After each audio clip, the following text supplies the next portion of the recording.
This world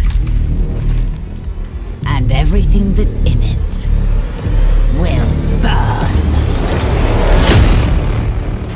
Total War Warhammer 2 arrived at the end of last month, and I really like it. It improves on the setup of the original game with a bunch of small but very worthwhile additions, things like different starting positions for the various legendary lords, rogue armies, larger cities, the option to occupy settlements anywhere on the map, and on top of that it introduced a narrative-led victory condition centered around the Great Vortex, which does a good job at nudging players to approach the campaign in a way that isn't just about painting the map your colour.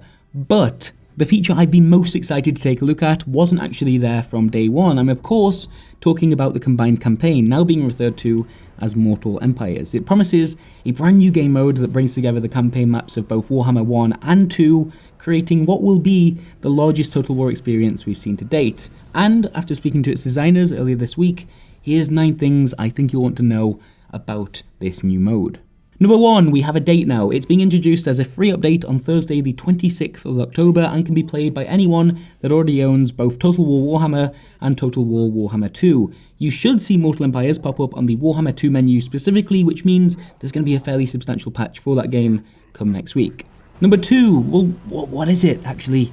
On a very basic level, Mortal Empires is meant to slot together both world maps and allow all of the various factions and characters to interact. And by interact, I mean probably wage war upon one another. But as Creative Assembly have discovered, it's not been quite that straightforward. For a start, the new world is significantly larger than the old, and the standalone maps, they were never designed to really fit together all that nicely. So to make this work, the team has needed to reduce the landmass of the Warhammer 2 map, and on top of that, trim some minor factions from the game. And I can understand the thinking here, because if Mortal Empires did try to represent the actual geography of the Warhammer Fantasy world on a 1-to-1 scale, it would severely limit the interactions between new and old world factions. The distance would be too great, and Mortal Empires is supposed to be about these factions interacting with each other. That's the whole point. Number 3, that being said, Mortal Empires still sounds pretty massive. Like, at the beginning of the campaign, the world will feature 295 individual settlements and a total of 117 factions.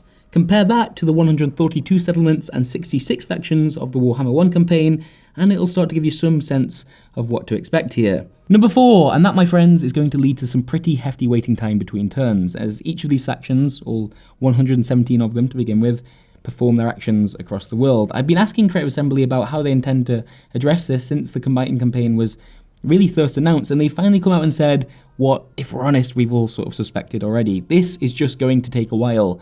There's no getting around it. Here's what Ian Roxburgh, the game director for Warhammer 2 and Warhammer 1, had to say when I spoke to him. We're happy for this to be for a more hardcore fan with more factions included and a longer end turn. There is a limit, it's about finding that balance, but we'd head more towards keeping more content in because we think that for most fans, that's what they want. And I do find myself agreeing with that sentiment, although Christ, I already end up making a cup of tea between turns in Warhammer 2 as it is. Alright. Monkey, you know what you always say?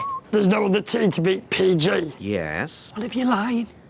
Like when you said there was an angry owl in the biscuit cupboard. Number 5, some of the new features from Warhammer 2 that I mentioned at the top of this video will now be introduced into the old world. You'll be able to, for example, capture any city in the game while playing as the dwarves or the greenskins or the Empire or whoever, although once again you'll be hit with penalties if that city's location doesn't really suit your race. There'll be rogue armies, treasure hunting, encounters at sea. A lot of that stuff will now feature in the world of Warhammer 1, and I've also been told that Creative Assembly now has plans to introduce unique starting positions for each of the legendary lords, although that's not going to be there from launch. Also, it's worth pointing out these Warhammer 2 features will only be found in the Mortal Empires campaign. If you go back to play a standard Warhammer 1 game, don't expect to find them there. Number 6, some things however have needed to be cut. We'd already mentioned that Mortal Empires will lose some minor factions, but on top of that, much of the prescribed narrative experience of Warhammer 2 won't be seen here either. The Vortex victory conditions, with their rituals and unique currencies, will not make it into the combined campaign. It just wouldn't really make sense for the old world factions if this was the case. Although that being said, I was surprised to hear that the Chaos Invasion of Warhammer 1 will remain in some form. It's unclear if that will play into the various factions' victory conditions, although I suspect not.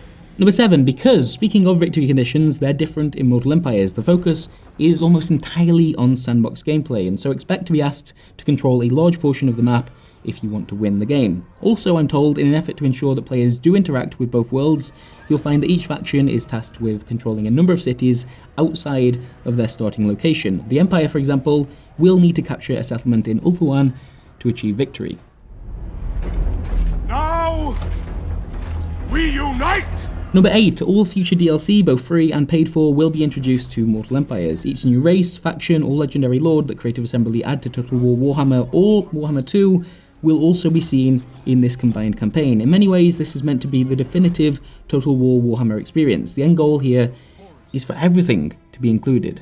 Number 9, no, I mean everything. Mortal Empires is not the final vision for this mode because that won't arrive until we see Total War Warhammer 3. Creative Assembly has said right from the start that they want to create a combined campaign that includes as much of the Warhammer fantasy world as they can possibly manage, with every major faction, character, and location represented. And so when the third game in this trilogy arrives, they're going to need to do this all over again, and that sounds incredibly ambitious. The studio has never done anything quite like it before. And as for what that game will introduce, well, here's a bit of a tease from the very end of a recent Creative Assembly blog post featuring this new mode. It reads, "And a final word on the name. We know that not all the empires and characters featured in Mortal Empires are mortal in the true sense of the word, but compared with what may be stirring on the distant horizon, ... They're talking about the Tomb Kings, right?